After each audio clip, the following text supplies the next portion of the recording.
Bismillah, alhamdulillah, wassalatu wassalamu ala Rasulullah sallallahu alaihi wasallam. Inshallah, today we will continue on the common toxic syndromes that occur in the clinical practice due to the overdosage of drugs and other substances. First, we have the digoxin. Digoxin, one of the drugs that commonly can cause toxicity due to its lower therapeutic index, as we mentioned. So that small doses of dioxin can produce toxicity. Toxicity may occur as the result of acute overdose or from accumulation of dioxin due to its narrow therapeutic index in a patient with renal insufficiency or one taking a drug that interfere with dioxin elimination. So this can occur due to the drug interaction.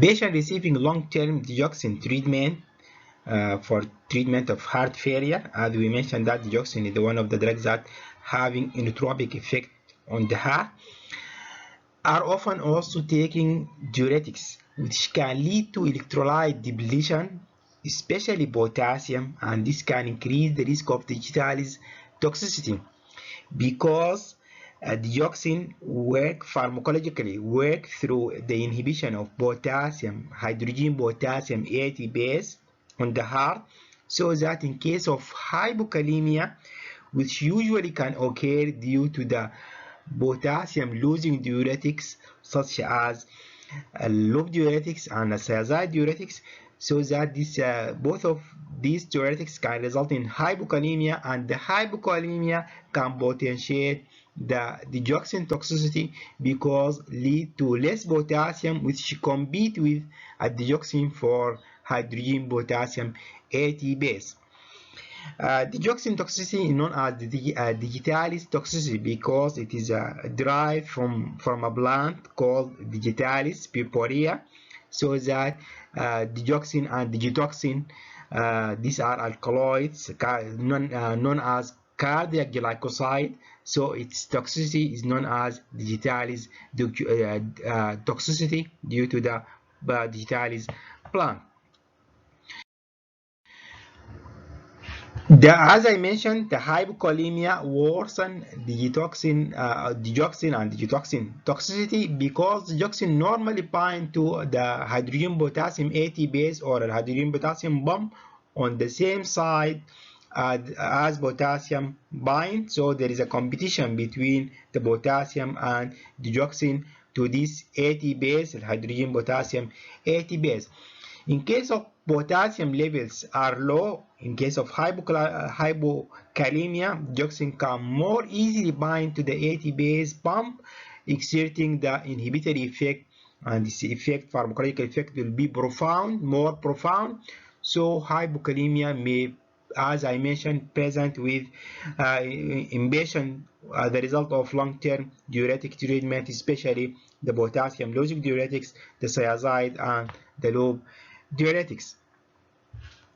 While hyperkalemia may be caused by acute digitalis overdose or severe poisoning due to the competition of digoxin with the potassium, so it will restore potassium, and so this can result in hyperkalemia. And also the hyperkalemia is a dangerous situation that should be dealt with.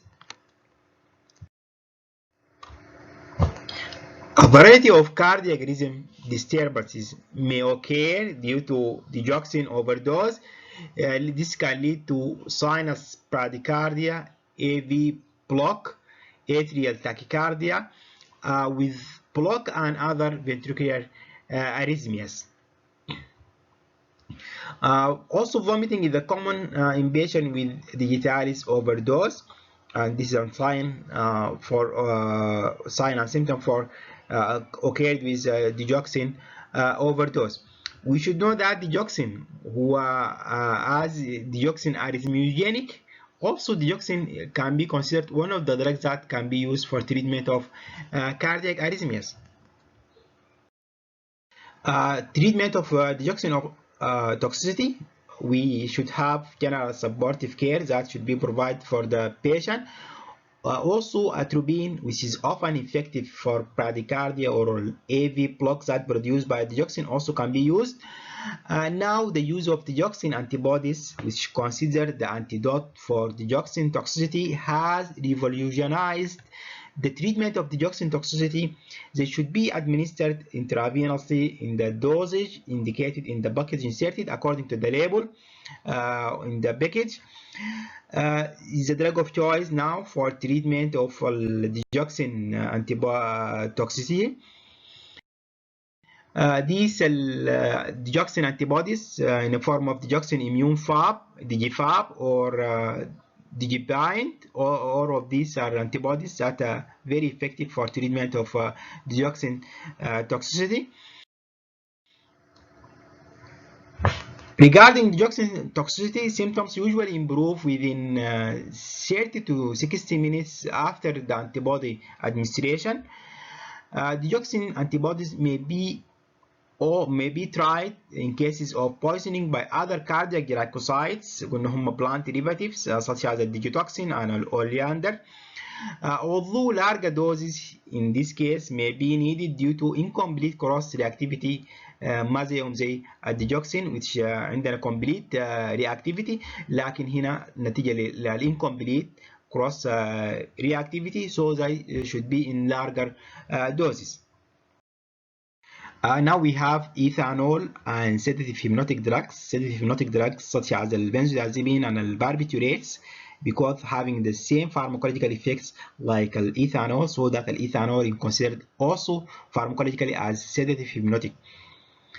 Overdosage with ethanol and sedative hypnotic drugs such as the benzodiazepine and barbiturates occur frequently. This is because of their common availability and use in practice. Patients with ethanol or sedative hypnotic overdose may be euphoric, or rowdy, drunk, means drunk, or in a state of stupor or coma, dead drunk. Comatose patients often have depressed respiratory drive, and this is a main problem. Depression of protective airways reflexes may result in aspiration of the gastric content. Alcohol or sedative hypnotics effects.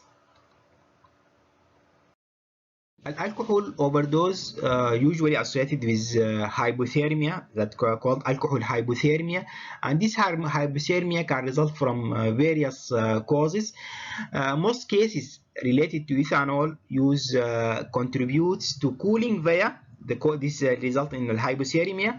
First, due to the depression of central thermoregulation, ethanol depresses the central thermoregulation. This can result in hypothermia. Also due to the vasodilatation that can be produced by alcohol, resulting in hypothermia. Also, depressed shivering, or any activity of the muscles leading to the generation of heat, so that the depressed of shivering, this also can contribute to the hypothermia that produced by alcohol. And last, the sedative effect lead to decrease to ability of the movement of the individual from the cold environment to a hot or a warm environment. Also, this can contribute to the hypothermia that produced by alcohol. And this is hypothermia, one alcoholic individual suffering from hypothermia, and he can't move from this cold environment to a warm or hot environment due to the alcohol effect. Ethanol blood levels that greater than 300 milligram per deciliter usually cause deep coma, but regular users are often tolerant to the effects of ethanol and may be ambulatory despite even higher levels. And we mentioned this is due to the tolerance which can be developed to ethanol when the ethanol that used continuously or repeatedly. And one of these the reasons that affect the tolerance to ethanol is the excessive metabolism that is stimulated by the chronic use of the ethanol itself. The treatment of ethanol and other sedative hypnotic overdose, we should have general supportive care that should be provided to the patient with careful attention on protecting the airways, including this may involve endotracheal intubation and assisting the ventilation. Most patients will recover as the drug effects wear off. While the drug metabolized or cleared off, the effects will be wear off. Hypertension usually respond to the body warming if the patient cold in hypothermia or intravenous fluids, and if needed, we can give dopamine to treat this hypotension. And why dopamine? Because dopamine cannot affect the renal blood flow, but if we use epinephrine or norepinephrine, this may decrease the blood flow to the kidney, and this may result in another serious adverse effects. Patients with isolated benzodiazepine overdose may waken after intravenous flumazenil, because flumazenil, as we know, is a benzodiazepine receptor antagonist, selective benzodiazepine receptor antagonist, so it is readily can overcome the effect of benzodiazepine. So it is the drug of choice for benzodiazepine overdose. There is no antidote for ethanol barbiturate as a benzodiazepine or most other sedative hypnotic drugs. We have methylene glycol and methanol, and both of them are alcohols, but they are different from ethanol because they have more serious adverse effects than ethanol. They are capable of causing CNS depression and are drunken state similar to ethanol overdose. These alcohols are important toxins because of their metabolism to highly toxic organic acids. However, their products of metabolism اللي هم formic acid, which result from methanol or hippuric or oxalic or glycolic acid, these three acids are developed from ethylene glycol, can cause a severe metabolic acidosis and can lead to a coma and blindness, as in case of formic acid بالذات الميثانول. can lead to retinopathy and even can result in blindness. renal failure or renal failure هي عندها علاقة بالأوكساليك أسيد والجلايكوليك أسيد واللي هم الديريفاتيف أو الميتابولايت ذات result from الميثايلين جلايكول. Initially, the patient appears drunk, but after a delay of up to several hours, a severe anion gap metabolic acidosis becomes apparent, accompanied by hyperventilation and altered mental status. Patients with methanol poisoning may have visual disturbances due to the formation of formic acid, which have a bad effect on the retina and the nerve, optic nerve, ranging from blurred vision to blindness. واكشولي دي هي pronounced بالذات في الناس اللي بيستخدموا اللوكال واين بتاعنا العرقي اللي هو بيكون فيه نسبة من الميثانول، هو ما بيور ايثانول، هو فيه نسبة من الميثانول، عشان كده تلقى فترة طويلة من الإدمان لللوكال واين ده لأنه فيه نسبة من الميثانول، بتلقى إنه الدرانكر ده هو عنده ريتينوباثي أو even can lead to blindness due to the effect في الريتينا and في الأوبتيك نيرف which result from the toxic metabolites that arise or result from the metabolism of methanol to the formic acid. The treatment of poisoning with methylene glycol and methanol we have antidote called fomepizole, and this fomepizole act as a competitive inhibitor for alcohol dehydrogenase. Alcohol dehydrogenase is the enzyme that is responsible for the metabolism of alcohol. Alcohol will be metabolized by this enzyme, alcohol dehydrogenase, to aldehyde. Then the aldehyde with the same enzyme will be metabolized to acetic acid. For in case of methanol, ethanol, or in case of methanol, will be to formaldehyde, will be metabolized firstly to formaldehyde and aldehyde, then to the formic acid. And we mentioned that this formic acid is a toxic metabolite that badly can affect especially the optic nerve and the retina. We have fomepizole is a competitive inhibitor for alcohol dehydrogenase, so it inhibits the metabolism of methanol and methylene aldehyde to the toxic metabolites.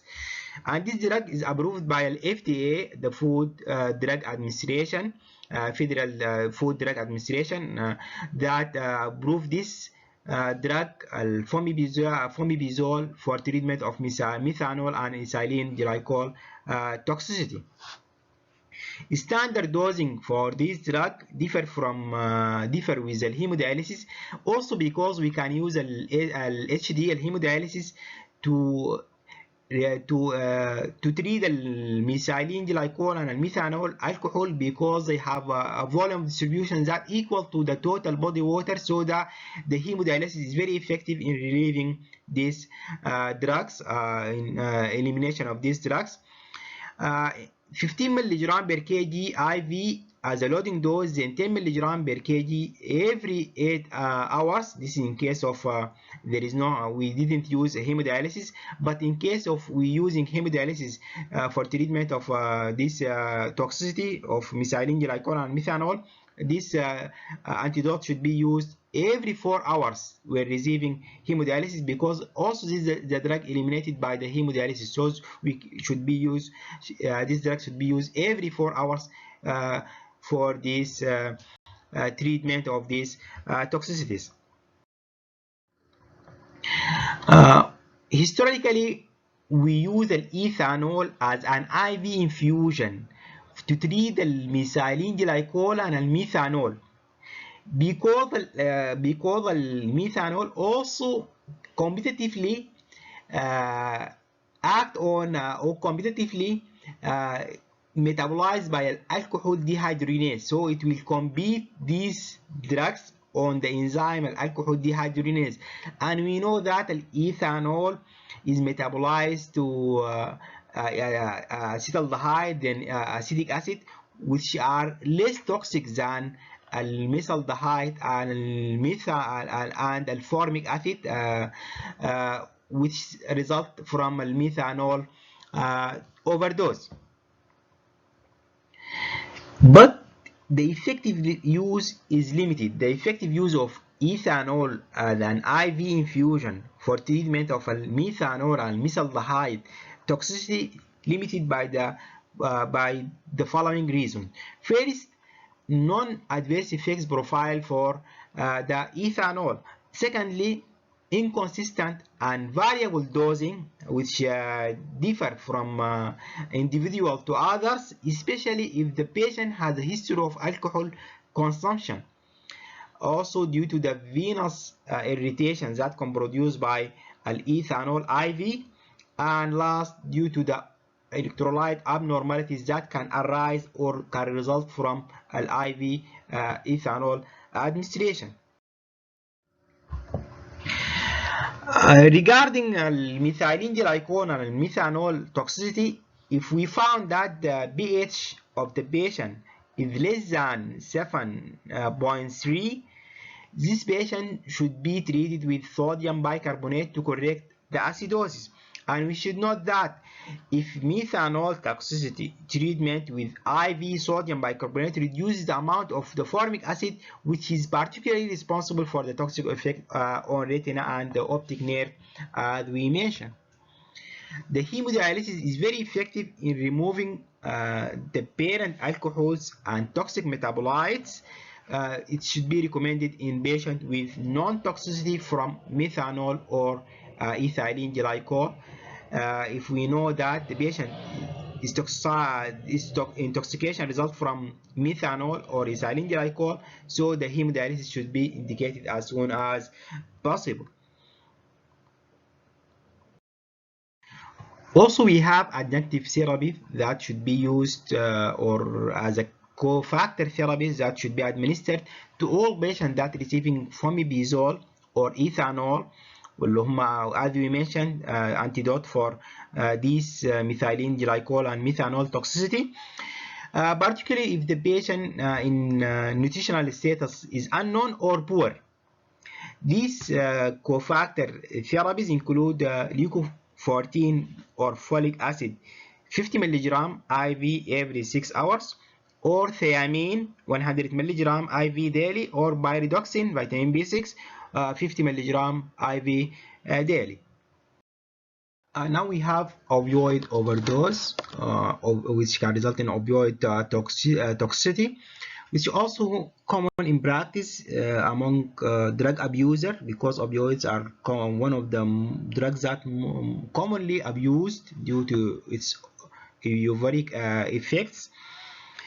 This including heroin, benzodiazepine, methadone, and other opioids.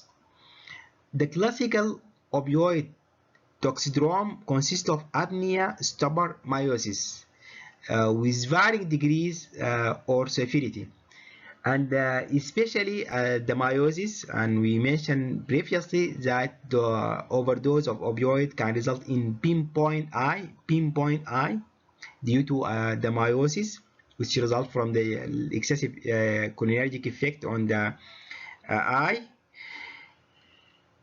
The key finding is respiratory depression with dose-dependent decrease in respiratory activity in opioid-native patients.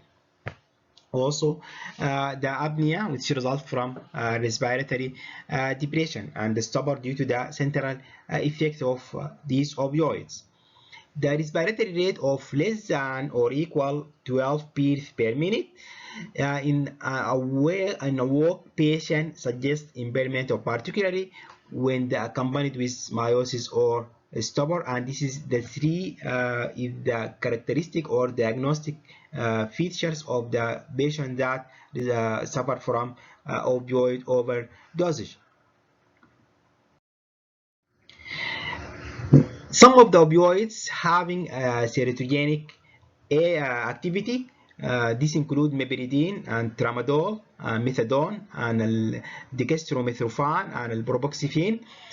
They are weak serotonin reuptake inhibitors that can interact with, this can result with drug interaction, especially if the patient taking monoamine oxidase inhibitors in overdose situation to cause serotonin syndrome. And this is a very serious syndrome.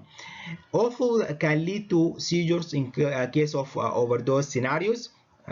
All of these drugs, especially serotonergic agents.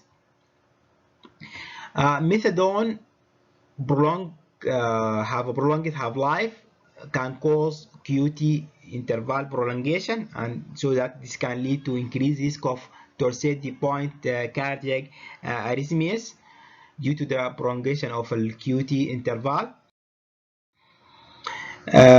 This is a normal QT interval in the ECG, while this is a prolonged one due to the effect of some drugs such as methadone here. Treatment of opioid overdose, we have a specific antidote, naloxone, which is a specific opioid receptor antagonist, especially act on a mu type of receptor, because opioids have 3 types of receptors, mu, delta, and kappa. Naloxone, especially if it reverses the mu receptor effects, which can result in respiratory depression due to the mu receptor effects. The first goal, we should manage respiratory function via mechanical ventilation or other means as needed according to the patient situation. The goal of treatment is adequate ventilation, not normal level of consciousness. So we should concentrate first on ventilation. Naloxone, which is a specific antidote that binds selectively to the mu receptors, opioid receptors, to reverse the signs of intoxication, so it can result in increase in respiration. Naloxone can be given IV or IM or intranasal or even via trachea nebulized, but it should not be used orally because it cannot be absorbed internally or orally. The effective dose of naloxone will depend on the type of opioid that should be reversed, that's responsible for intoxication, and its relative affinity for mu receptors, and also depend on the patient weight and the degree of opioid CNS penetration.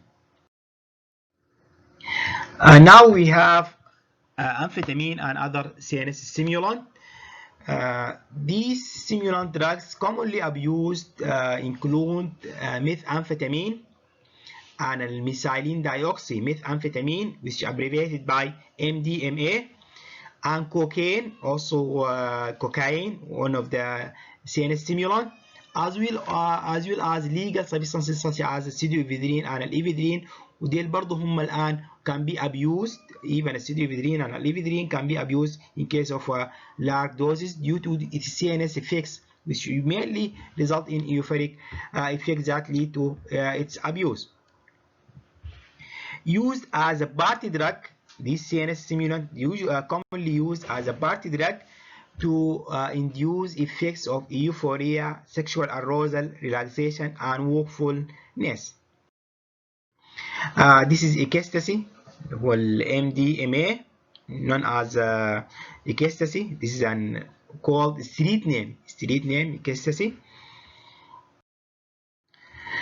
At the doses usually used by stimulant abuser, euphoria and wakefulness are accompanied by the sense of power and well-being will be produced by these drugs. Actually, this is the reason or the السبب اللي بيخلي this abuser to use these CNS stimulants. At higher doses, they can lead to restlessness, agitation, and acute psychosis may occur. This accompanied by hypertension and tachycardia. Actually, a toxicity usually occur among الدرج abuser إذا كان opioid أو إذا كان CNS stimulant أو إذا كان others, because this abuser usually tend to increase the dose to produce more effect, so that this can result in overdose and can result in toxicity and even can lead to the death among these drug abusers. Prolonged muscle hyperactivity can cause dehydration and eventually hypotension, result as overdose from this CNS stimulant. Seizures and muscle activity may contribute to the hyperthermia and rhabdomyosis اللي هم muscle اللي هو destruction and degeneration في skeletal muscle that can be produced by this CNS stimulant. Body temperature as higher as 42 degrees centigrade have been recorded. الهايبرثيرميا ممكن تحصل لحد 42 degree centigrade. This hypothermia can cause brain damage, hypotension, and coagulopathy and renal failure. Treatment of amphetamine and other CNS stimulant overdose include general supportive measures. There is no specific antidote for this CNS stimulant. Gastric decontamination can be provided due to the rapid absorption. Activated charcoal should only be used for MDMA was ingested less than an hour prior to presentation, because عنده rapid absorption. لابد نستخدمه as soon as possible، يعني في خلال نصف ساعة أو ساعة بالأكثر، لأنه بيحصل له rapid absorption. Seizures and hyperthermia are the most dangerous manifestation and must be treated aggressively. اللي هم نركز على السيجرز والhyperthermia that result from intoxication and overdose of this amphetamine and other CNS stimulant. Seizures are usually managed with intravenous benzodiazepine such as lorazepam. Temperature or the hyperthermia that result from this stimulant can be reduced by removing the clothing or spraying with turbid water and encouraging evaporative cooling with fanning. For very high body temperature that more than 40 to 41 degrees centigrade, neuromuscular paralysis can be used by neuromuscular blocking drug to terminate or to abolish muscle activity so that to decrease heat production which result from the muscle activity. The hypertension controlled by sedative agents in most patients, but if not controlled, in case of refractory hypertension, this can be treated with IV sodium nitroprusside vasodilative drug, or IV ventolamine, non-selective alpha blocker. The use of pure beta blockers should be contraindicated because it can unopposed alpha stimulation لانه can block البيتا receptor so that the endogenous norepinephrine can be directed towards the alpha receptor, and this can lead to vasoconstriction and increase في blood pressure. Here we can use the labetalol, which is both beta 1 and beta 2 blocker. This is beside it's an alpha 1 blocker, so it can be used. As we have this table which summarizes the antidotes that should be readily available in an emergency department for the following toxicities. We have for opioids, the antidote should be available, naloxone and nalmefene. Both of them are opioid receptor antagonists. For methanol, we can use ethanol. This is previously. Nowadays we use fomepizole. Also in methylene glycol, we use previously we use ethanol as an specific antidote because it's competitively inhibit alcohol dehydrogenase. Nowadays we use fomepizole also. For carbon monoxide, which is a common also toxic gas, we can use oxygen plus or minus hyperbaric therapy. For benzodiazepine overdose, we can use flumazenil as an specific antidote. For organophosphate compounds اللي هم عبارة عن anticholinesterase, as we mentioned, we can use both atropine and pralidoxime as antidote. For a cyclic antidepressant, especially tricyclic antidepressant, we can use a sodium bicarbonate as an antidote. For anticholinergic drugs, such as atropine and atropine-like drugs, we can use physostigmine. For methemoglobinemia, we can use methylene blue as antidote. For acetaminophen, we can use N-acetylcysteine as antidote. For a cyanide, also this is a common poisonous substance, we can use cyanide kits which contain amyl nitrite, a sodium nitrite, or a sodium thiosulfate. For a digitalis, such as a digoxin, we can use a digoxin-specific antibody fragment. For a calcium channel blocker, we can use a calcium, and for a beta blocker, we can use a glucagon, as we mentioned, and for an ion, and other heavy metal such as lead and mercury, we can use a chelating agent such as diferoxamine and benzylamine and dimercaprol. All of these are antidote, عبارة عن chelating agent, and this is a heavy metal. That is all. I think that is all. Thank you for listening. Assalamu alaikum wa rahmatullahi wa barakatuh.